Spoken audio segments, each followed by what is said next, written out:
Kwa hiyo shehe wangu, wewe umesema ndio kila kitu umefanya? Shehe wangu mimi kila kitu hapa unavyoniona nishakipitia, nishafanya mambo mengi kabisa. Karibia vyote duniani. Ndio wewe, kila nikipata kukusikiliza basi napata kuona kama naongea na mtu ambaye mwenye matatizo ya akili. Wewe ndio utinduo wa ubongo. Sababu utafanyaje kila kitu wakati mimi na wewe kila muda tuko wote? Yaani unapokanyaga wewe na kanyaga mimi. Tokea tumeweza kujitambua tunacheza wote mpaka ufike umri huu. Hujaenda sehemu yoyote unakwenda. Haya da hujawahi fika.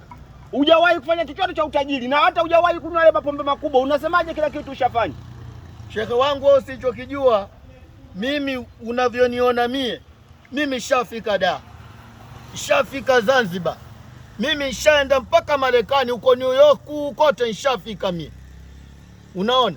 Alafu mimi hayo mapombe makubwa unayozungumzia mimi ndo kila siku nakunywa. Wewe shehe, mbona unakuwa muongo? Yaani basi mama yako angeniambia kama amezaa mtoto ambaye ametoa malazi mwilini. Wewe umefanya vitu vyote umefanyaje? Wakati vitu vyote hivyo unafanya lazima utumie pesa. Haya wewe umefikaje? Una visa kwenda Marekani? Una kinini wewe cha kuweza kufanya? Unapopeza unakunywa kwa hela gani uliokuwa nayo? Shehe wangu mimi Marekani nishafika, nishatembea na wanamuziki wote wa kike. Hapa Bongo nishatembea nao wote, shalala nao, shawafilimba wote. Kweli ukistajabu ya Musa na yaona ya Firauni. Hayo mambo yote umefanyaje? Kwa pesa gani? Kwa nini yani? Na vipi yani? Yaani usichokijua shehe wangu, kuna swala moja ambalo wewe ulijua. Unaambiwa ukitamani ni kama umefanya. Ndio maana unaambiwa usimtamani mke wa mwenzio. Inakuwa kama umezini naye. Kwa mimi hayo mambo yote shatamani kwenda Ulaya, shatamani kwenda huko Zanzibar, shatamani kunywa mapombe makubwa.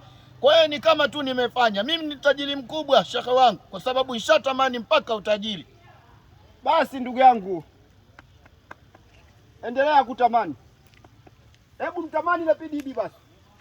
Shehe wangu, sasa wewe uleta usodoma na Gomora wewe. Tamani PDD. Huyu shehe wangu